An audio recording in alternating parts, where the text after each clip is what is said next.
महाराष्ट्राचं सहकार क्षेत्र आपल्या पंखाखाली घेण्याचं काम भारतीय जनता पार्टी करत असल्याचा आरोप आमदार रोहित पवार यांनी केलाय।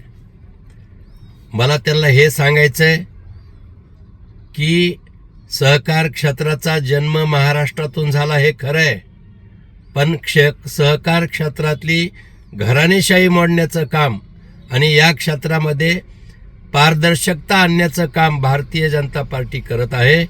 आणि म्हणून तुम्हाला आता जड जातंय की वर्षानुवर्ष या क्षेत्रावर घराणेशाहीचा जो दबाव होता त्यातून मुक्तता होती आणि सहकार क्षेत्र हे खऱ्या अर्थाने सभासदांच्या हाती, सामान्य जनतेच्या हाती देण्यासाठी भारतीय जनता पार्टी प्रयत्नशील आहे।